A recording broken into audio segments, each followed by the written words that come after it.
안녕하세요. 오늘은 저희가 받은 한 목사님의 설교 녹취록 분석 자료를 가지고 이야기를 나눠보려고 합니다. 네, 사사기 16장에 나오는 그 삼손 이야기, 힘의 근원을 알아내라. 이게 설교 제목이었죠? 맞습니다.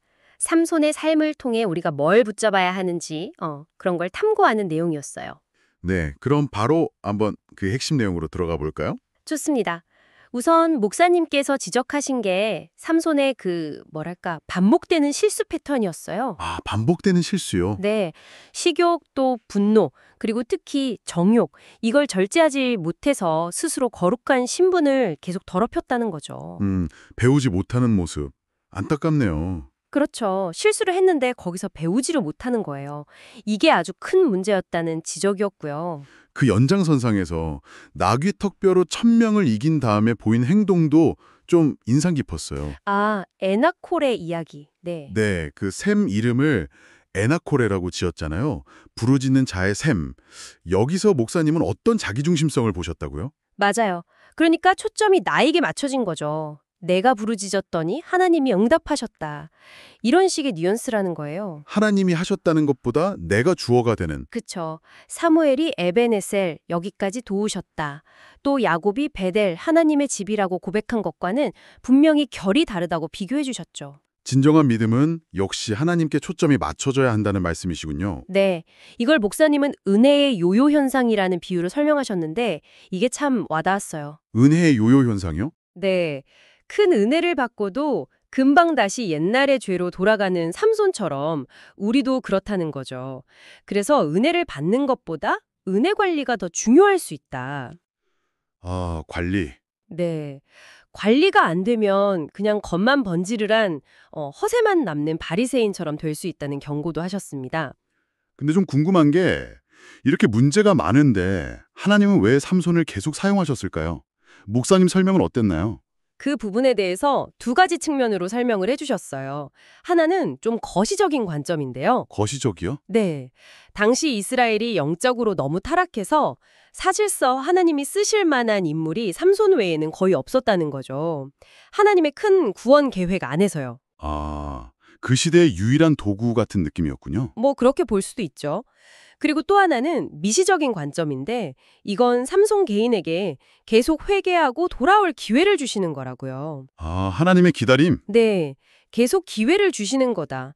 죄 가운데 있더라도 하나님이 나를 쓰신다면 어쩌면 그게 빨리 돌아오라는 사인일 수 있다는 거죠. 그렇군요.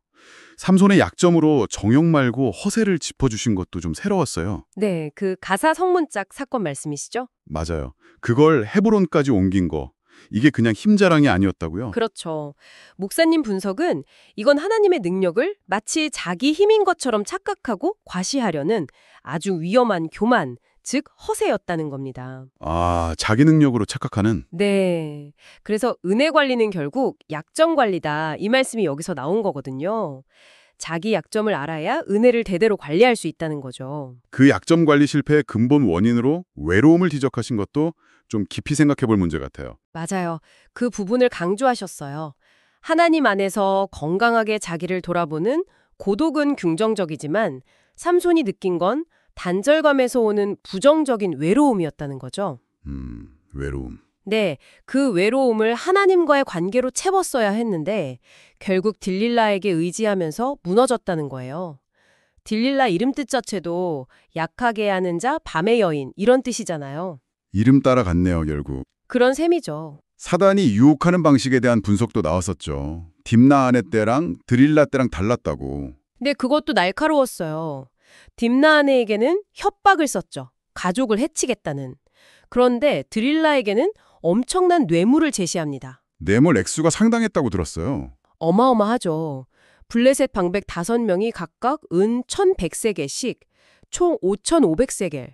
이게 현재 가치로 따지면 거의 60년치 연봉에 육박할 수도 있는 돈이라고 하더라고요. 와, 60년치 연봉. 정말 큰 돈이네요. 네. 세상이 이런 식으로 우리의 사명이나 가치를 돈으로 사려고 한다는 걸 보여주는 대목이죠. 하지만 이 모든 문제보다 더 근본적이고 치명적인 착각이 있었다고요. 이게 설교의 핵심이었던 것 같은데. 네, 바로 그겁니다. 힘의 진짜 근원에 대한 삼손의 착각. 이게 목사님이 가장 강조하신 부분이에요. 머리카락이 아니었다는 거죠. 그렇죠. 삼손은 자기 힘이 머리카락에서 나온다고 믿었지만 성경은 분명히 말하거든요. 힘의 근원은 하나님의 함께하심이었다. 아, 여호와께서 떠나신 것을 깨닫지 못했다. 바로 그 구절이죠. 머리카락은 그냥 나시린으로서 구별됨, 하나님의 임재 상징일 뿐이지 그 자체가 능력의 원천은 아니었다는 겁니다. 이게 오늘날 우리 신앙인들에게 시사하는 바가 정말 큰 것 같아요. 목사님도 그 점을 지적하셨죠? 네, 정확히 짚으셨어요. 많은 신앙인들이 삼손처럼 주일 성수, 헌금, 봉사, 교회 직분 같은 외적인 종교 활동들 이거 자체를 자기 신앙의 힘이나 능력의 근원으로 착각할 수 있다는 거예요. 아, 행위 자체를. 네, 머리카락만 안 잘리면 된다고 생각했던 삼손이랑 사실 다를 바 없다는 거죠. 겉모습만 지치면 된다고 생각하는 거예요. 그럼 진짜 능력은 어디서 나오는 걸까요? 목사님은 분명히 말씀하셨어요.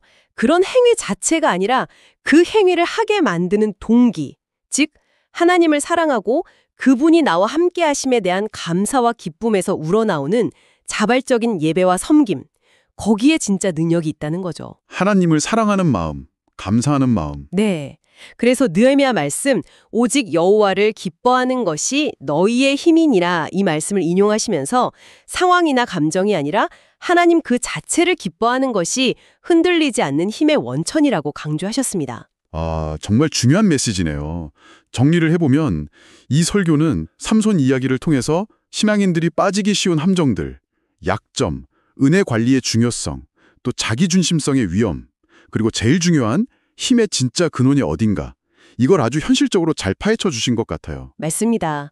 그냥 성경 인물 이야기가 아니라 그걸 통해서 지금 나의 삶을 이렇게 비춰보게 만드는 힘이 있는 설교였죠. 그렇다면 이 설교가 오늘 우리, 또 이걸 듣고 계신 당신에게 던지는 시사점은 뭘까요? 몇 가지 중요한 질문을 스스로에게 던져볼 수 있을 것 같아요.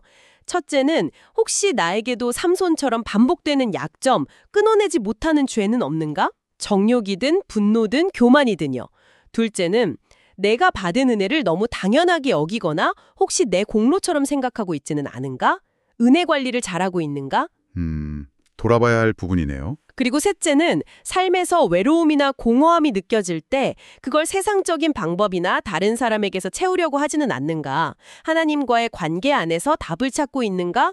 마지막으로 나의 신앙생활이 혹시 의미는 잃어버린 채 껍데기만 남은 종교적인 행위의 반복은 아닌가? 네, 정말 중요한 성찰 포인트들인 것 같습니다. 그렇죠. 진정한 힘은 어디서 오는지 다시 한번 생각해 봐야죠. 네, 오늘 저희는 한 목사님의 설교 분석 자료를 통해 삼손의 실패 원인이 단순히 머리카락이 잘린 사건 때문이 아니라 그 이면에 있는 자신의 약점 관리 실패, 하나님의 은혜에 대한 자기중심적 해석, 그리고 결정적으로 힘의 진짜 근원이신 하나님과의 관계를 놓쳤기 때문이라는 것을 좀 더 깊이 살펴봤습니다. 네, 그렇다면 마지막으로 당신께 한번 질문을 드리고 싶습니다.